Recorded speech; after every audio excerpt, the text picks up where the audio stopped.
Olá! Até o final de 2017, existia um processo judicial de violência doméstica para cada grupo de 100 mulheres brasileiras. O Justiça em Questão de hoje fala sobre as medidas adotadas pelo TJMG para mudar esse cenário. O uso indevido de símbolos nacionais pode resultar em processos judiciais e até cadeia. Ideias que transformam.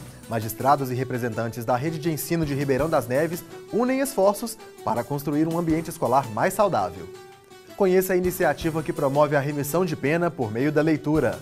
E mais, entenda o que é uma ação civil pública e confira a explicação de termos jurídicos para saber mais sobre seus direitos e deveres. Fique com a gente, nossa edição começa agora.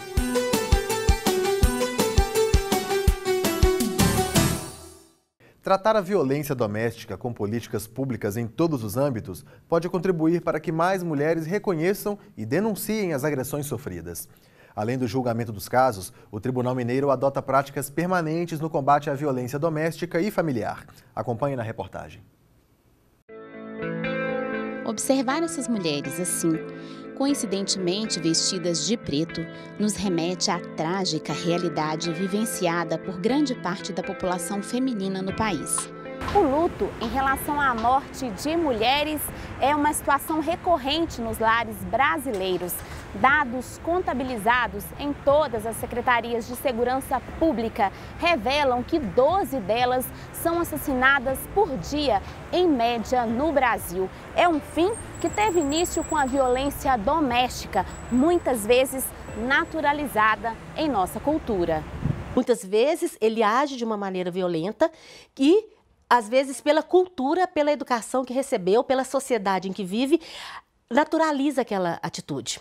Às vezes, ela tá tão naturalizada, ela viver naquela situação, que ela acha que é normal. Eu ouvi uma policial militar da PVD, da Patrulha da Violência Doméstica, questionando uma mulher se era a primeira vez que ela apanhava do marido, e ela responde que sim. Aí o filho fala, não, mãe, mas ele te bateu outro dia. Aí ela fala, não, mas aquele dia eu mereci. Ainda há mulheres que acham que merecem apanhar. Então é muito triste ainda o nosso cenário. O que chama a atenção da psicóloga Rebeca Rolfs, que trabalha com a responsabilização de homens agressores, réus em processos dessa natureza, na comarca de Belo Horizonte, é a perpetuação de uma pergunta clichê. Por que a mulher não sai de uma relação violenta? Então a gente tem que dividir essa responsabilidade e mostrar o quanto que relações equitativas, o quanto que padrões de relacionamentos com respeito trazem muito mais benefício para ambos. A gente não pode esquecer, colocar sempre uma visão da violência só na mulher. A gente tem que jogar o foco no homem também, para entender esse padrão de masculinidade, que ele também se acha responsável de ficar dentro de um casamento que não está bom. Apesar de serem ainda inferiores ao que acontece na realidade, as denúncias contra os mais variados tipos de violência têm crescido, motivadas pelas campanhas e políticas públicas que tratam vítimas e agressores em suas demandas. O próprio Tribunal de Justiça de Minas Gerais tem a Coordenadoria da Mulher em Situação de Violência Doméstica e Familiar, que desenvolve várias ações nesse sentido. A audiência de fortalecimento em que a vítima pode falar e ser ouvida pelo agressor. Os grupos reflexivos para réus em parceria com o Instituto Alban, a campanha Justiça pela Paz em Casa, o projeto Justiça Vai à Escola e tantos outros. Além dessas práticas, as varas especializadas têm julgado mais rapidamente os processos. Em 2017, foram realizadas mais de 5.000 audiências e quase 22.000 sentenças. Em 2018, até março, houve quase 700 audiências e mais de 5.000 sentenças. E esse acesso da mulher, não só à justiça, mas a toda a rede de enfrentamento à violência, ele está muito mais visível. Então a mulher, ela já não está mais sozinha. A Polícia Civil está aí com as DEANs abertas 24 horas, a Polícia Militar com 190, no caso, né, de urgência, o 180, que é o Disque 180 para a defesa da mulher em qualquer situação. Enfim, o Judiciário, a Defensoria Pública está tendo muito mais visibilidade. Com isso, a mulher está se sentindo mais empoderada para denunciar. E aí há um aumento, certamente, de denúncias. Dados do Departamento de Pesquisas Judiciárias do Conselho Nacional de Justiça mostram que até o final de 2017 existia um processo para cada 100 mulheres brasileiras. São quase 1.300.000 ações contra a violência doméstica tramitando na justiça em todo o país. Só a judicialização pode não ser a cura para esse mal, mas tem demonstrado um avanço e um estímulo para que as mulheres passem a reconhecer e a denunciar outros ataques além do físico, tais como as violências moral, psicológica, patrimonial e sexual. Então, onde há uma relação de poder desproporcional, onde ela está sempre sendo colocada como a incapaz, a que não deu conta, a burra, a feia. Com a Lei Maria da Penha, cada dia vai sendo mais debatido que não só a violência física ela é punível, mas as outras violências sim.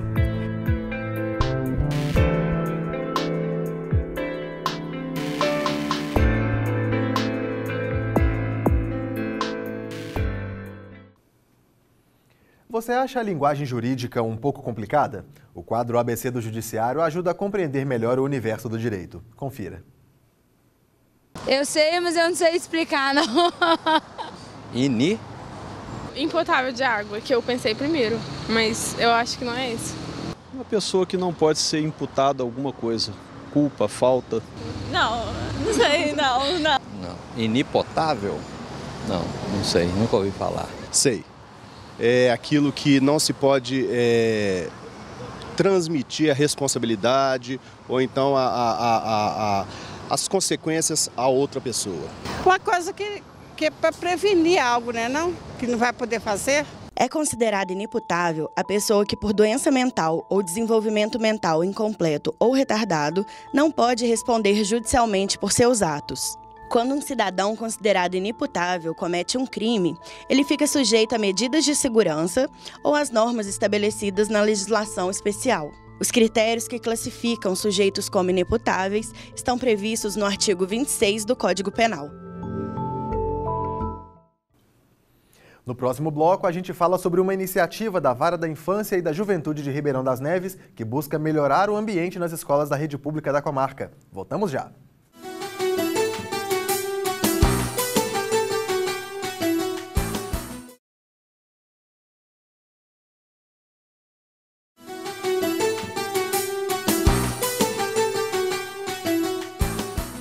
Estamos de volta com o Justiça em Questão, um programa do Tribunal de Justiça de Minas Gerais. Brigas entre colegas, destruição do patrimônio, uso de drogas, agressões e ameaças a professores e funcionários. Infelizmente, fatos como esses fazem parte do dia a dia de muitas escolas públicas em todo o país. O município de Ribeirão das Neves, localizado na região metropolitana de Belo Horizonte, tem contado com os esforços conjuntos do Poder Judiciário local e dos representantes das instituições de ensino para mudar essa realidade. Recentemente, a rede de parceiros se reuniu para conhecer o projeto desenvolvido pelo juiz Serlon Silva Santos com os jovens da comarca de Patrocínio. A ideia é que a troca de experiências seja o pontapé inicial para a elaboração de novas ações que beneficiem os alunos e a sociedade de Ribeirão das Neves. Compartilhar conhecimento com outros magistrados, incluindo a comunidade local, na busca por uma justiça cada vez mais acessível e ágil.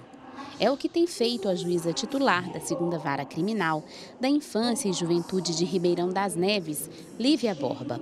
A magistrada já realiza um trabalho conjunto com a Secretaria de Educação do município dentro das escolas e, mais recentemente, buscou inspiração na experiência de um colega da comarca de Patrocínio. Ela resolveu partilhar as políticas para jovens com professores e autoridades do município. Me chamou a atenção a experiência que o Dr. Serlon desenvolve na comarca de Patrocínio há 12 anos. Eu sei que é um trabalho que envolve escola e família e eu resolvi chamá-lo para mostrar para todas as escolas municipais e estaduais de Ribeirão das Neves o que ele faz lá para que possamos pensar em alternativas para Ribeirão das Neves. O juiz Serlon Silva Santos criou o programa Justiça na Escola em 2014 na comarca de Patrocínio, oferecendo palestras, debates e ações que tratam de temas como combate às drogas, bullying, violência, evasão escolar, prevenção de doenças sexualmente transmissíveis e cidadania. Por meio das atividades, ele também possibilita a aproximação de outros juízes, de promotores e de demais autoridades com as instituições de ensino e a comunidade do município. Hoje existe um professor, um diretor com as autoridades resgatadas. Hoje os pais também estão sabendo se posicionar melhor em relação aos seus filhos, assumindo as suas responsabilidades, participando mais das questões escolares. E isso gera mudança, isso gera modificação no ambiente escolar e na própria comunidade. Essa transformação é desejada e vem sendo progressivamente trabalhada em Ribeirão das Neves, uma cidade predominantemente jovem e com altos índices de criminalidade. Por isso, a atuação da juíza e da equipe da Vara Infracional da Infância e da Juventude tem ido além do julgamento dos processos, buscando mudanças por meio da promoção do conhecimento. Você dá um apoio para a escola também, para que a escola resolva as questões de disciplina e de atos infracionais que acontecem no ambiente escolar. Então você melhora todo o ambiente escolar e ao mesmo tempo não deixa a escola sozinha. A escola tem o apoio, ela tem o apoio do judiciário, ela tem capacitações que às vezes não são desenvolvidas na rede, mas são desenvolvidas pelo sistema de justiça. A ampliação das ações em Ribeirão das Neves, colocando em prática parte do que já vem sendo aplicado em Patrocínio, tende a fortalecer a efetivação dos direitos infantos juvenis no município. Além de promover a visita dos estudantes ao Fórum da Cidade e levar os juízes às escolas, o objetivo é selar uma parceria com as instituições de ensino para atuarem em conjunto com o Poder Judiciário em 3 pilares: proteção, prevenção e coibição dos atos infracionais. A diretora Patrícia Soares já recebeu a visita da juíza na escola, em um momento em que havia se estabelecido um ponto de tráfico de drogas bem na porta da instituição. Agora, ela experimenta uma relevante melhoria no ambiente escolar e anima-se na expectativa do desenvolvimento e da evolução do projeto com os exemplos trazidos da comarca de Patrocínio. Então agora ela quer começar de uma forma melhor, ela quer prevenir. Nós já começamos no limite. Então as outras escolas agora estão tendo a oportunidade de começar a prevenir para que não chegue no nível que nós estávamos. Então isso é muito bom, é algo que realmente faz uma diferença muito grande dentro da escola, porque às vezes você enxerga tanto a juíza, o Poder Judiciário muito longe, você não vê tanto ativo dentro da escola. E com essas atitudes que ela tem, isso te faz mudar e ter uma visão totalmente diferente. Te anima, te dá força, porque você sabe que existe um órgão, existe uma força maior que você pode contar e trazer essa força para dentro da escola. Além de buscar experiências bem-sucedidas com outros colegas, para fortalecer o vínculo do cidadão com a justiça, a juíza também apresentou à comunidade o programa Conhecendo o Judiciário, prestes a ser implantado na comarca. Servidores que atuam com essa ferramenta institucional visitaram o município e mostraram a metodologia, que promove visitas orientadas aos prédios da Justiça e aos fóruns, palestras para estudantes, associações de bairro, ONGs e demais grupos organizados.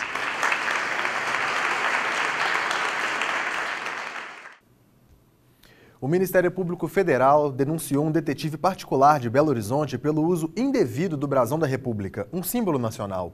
O brasão não é o único símbolo nacional e o uso indevido de qualquer um deles pode acarretar punições severas. Veja. Os símbolos podem estar em qualquer lugar, mas nem por isso podem ser reproduzidos livremente por aí, principalmente quando se trata dos símbolos de uma nação. O Brasil também possui símbolos de uso exclusivo. O brasão da República, o selo nacional que certifica documentos públicos e os outros dois mais conhecidos, a bandeira nacional e o hino nacional. O hino pode até estar entre os mais conhecidos, mas na hora de cantar... Nossa, de jeito nenhum. Todo mundo sabe, ouviram do Ipiranga. as margens plácidas, brilhou no céu da pátria nesse instante. Errou! Ouvira do Ipiranga, margens plácidas, do povo, herói do bardo retumbante. Mas tem um segundo trecho que quase ninguém conhece. Deitado eternamente. Deitado eternamente, mesmo. Não sei. Ouvindo do Ipiranga, margens plácidas. Mas não é ouvindo, é ouviram. Ouviram o que eu falei, foi não? Não, foi mal. Tira, corta isso. Os símbolos nacionais estão definidos na Lei 5.700 do ano de 1971. O texto fala sobre a forma de cada um e como eles podem ser utilizados. No caso do hino, a execução deve acontecer em situações e eventos descritos na lei, respeitando o andamento e tom oficiais, e não pode ser tocado de maneira incompleta.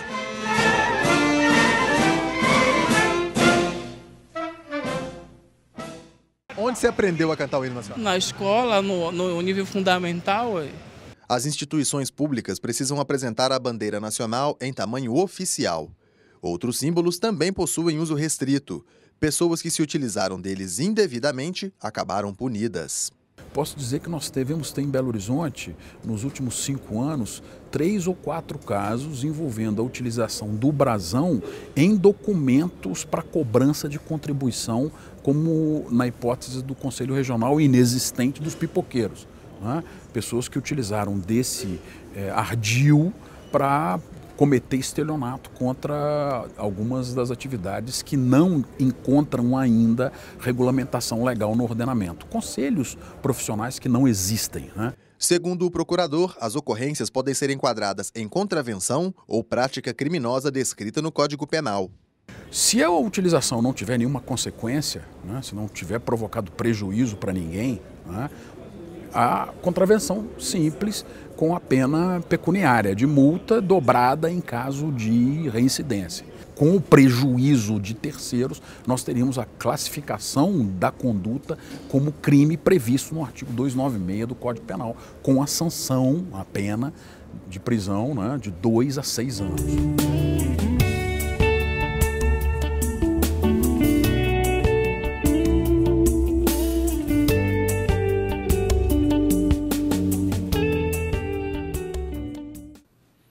Novos horizontes. No próximo bloco, a gente fala sobre o projeto que promove a remissão da pena pela leitura. E mais, você vai entender o que é e como é proposta a ação civil pública. Fique com a gente, voltamos em instantes.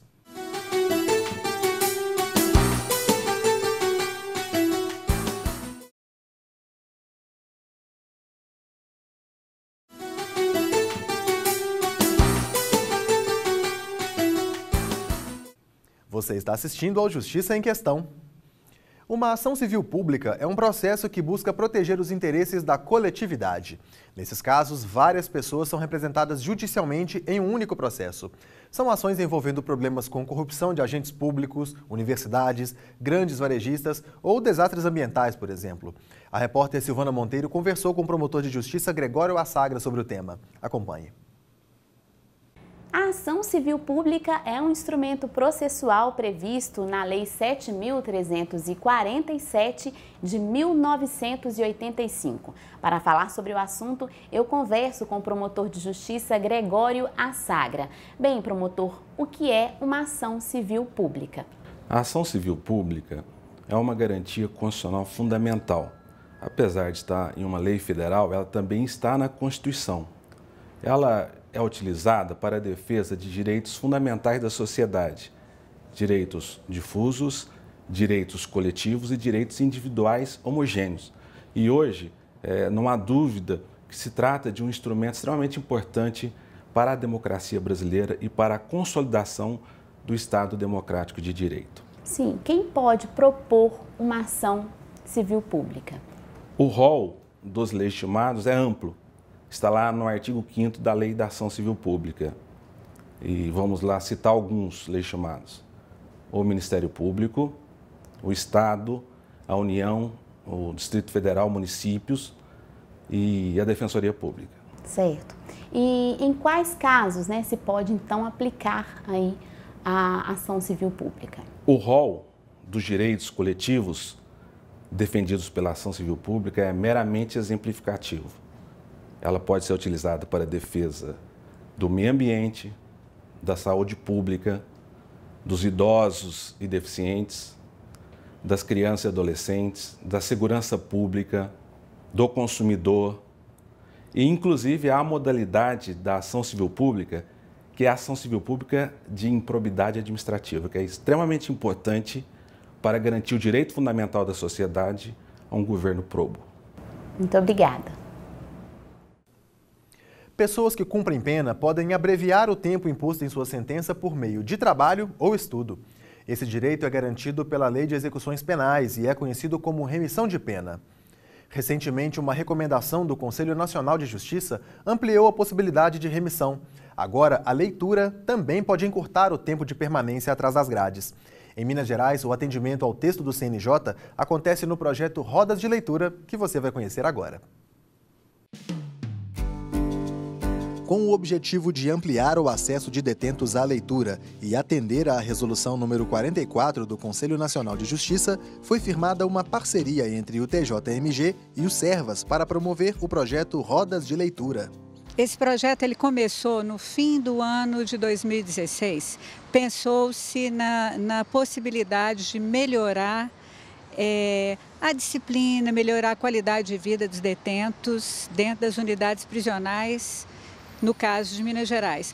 O projeto é uma possibilidade de repensar o futuro. Aqui, o livro não é apenas um amontoado de páginas, é a chave para o mundo lá fora. Quando eu vi essa oportunidade de estar participando da roda de leitura, foi isso para mim, assim, algo nos tira muito assim das circunstâncias que a gente está vivendo no momento, sabe? Aquele momento de dor, de sofrimento ali, então você sai muito disso.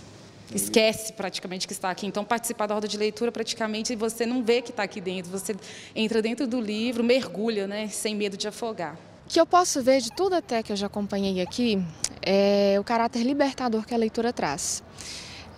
Eu já ouvi muitas delas dizer, e eu consigo ver isso claramente, né, quando elas se posicionam sobre alguma questão, quando elas conversam com a gente. Apesar dessa grade que está ao redor delas, ela no espírito ela se sente livre. Cada obra lida, de fato, aproxima as detentas da liberdade. A leitura ajuda na remissão de pena, mas para conquistar esse benefício é necessário fazer uma resenha sobre o livro. Conseguir as obras é a função do Servas nessa parceria. A princípio é um pouco difícil, mas a gente tem conseguido algumas parcerias. Do Afonso Borges, por exemplo, que é o produtor do Sempre um Papo, ele tem conseguido vários autores que nos doam esses livros. Então, a gente tem um acervo hoje bacana. Tem autores que querem participar do projeto e doam os livros. E tem, quando a gente não consegue, eles querem ler algum determinado tipo de livro, a gente compra. E a gente conta com parceria das editoras e das distribuidoras para nos dar um desconto. O Tribunal Mineiro, por sua vez, tem a função de reforçar o projeto e corrigir as resenhas produzidas após a leitura. Convocar a sociedade, convocar as organizações não governamentais, as igrejas, enfim, a colaborar nesse processo, trazendo obras e trazendo também pessoas que vão fazer a confirmação daquilo que foi lido ou não pelo preso. As rodas de leitura são semanais e ajudam também no debate das ideias antes da produção da resenha. Os encontros contam com a presença de autores das obras selecionadas ou de voluntários do projeto. Os livros geralmente se aproximam da realidade dos participantes. A gente dá livros que pareçam com eles, que tenham a cara deles. E a partir daí a gente começa a dar livros que ampliem os horizontes. Livros de superação, livros de mudança de vida, para que eles possam ter a esperança de que quando eles saírem dali, eles podem fazer diferente. Atualmente o projeto é levado a detentos de alas masculinas, femininas e LGBT. E a ideia é ampliar essa atuação. Olha, nós somos muito audaciosos. A gente quer que esse projeto se estenda por Minas Gerais. E Minas Gerais é um exemplo para o Brasil todo. Ano passado a gente começou só com Grande BH. A nossa vontade hoje é passar para o interior. Os resultados podem ser observados até nos documentos que eles escrevem aos magistrados. E eles escrevem excelentíssimo, excelentíssima, ilustríssimo, ilustríssima, e algumas palavras que são até relativamente pouco difíceis, nem tanto técnicas, mas a gente sabe que eles conseguiram isso através do que eles leram. E mais do que enriquecer o vocabulário, os livros transformam a percepção sobre a sociedade. Eu acho que tem que ter direito ao estudo, à leitura. Uma pessoa que está com 40 anos, sai com 60 anos e não sabe escrever. Hoje em dia está difícil para quem tem nível superior. O que essa pessoa vai fazer na vida? De acordo com o desembargador, a iniciativa pode estimular até os familiares dos participantes. Quando ele cumprir a sua pena, ele retornando para casa, ele vai estimular mulheres, filhos, pais, vizinhos, amigos, ao hábito da leitura e vão comentar sobre as obras. Então, essa parte cultural é muito importante.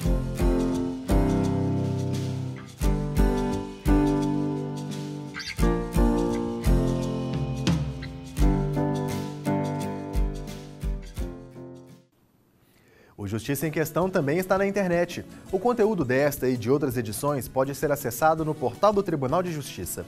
Clique na área Comunicação e depois em Justiça em Questão. Ou veja pelo canal no YouTube. Comente, proponha temas e participe do nosso programa. Envie um e-mail para justiçaemquestão@tjmg.jus.br. Um grande abraço e até a próxima edição.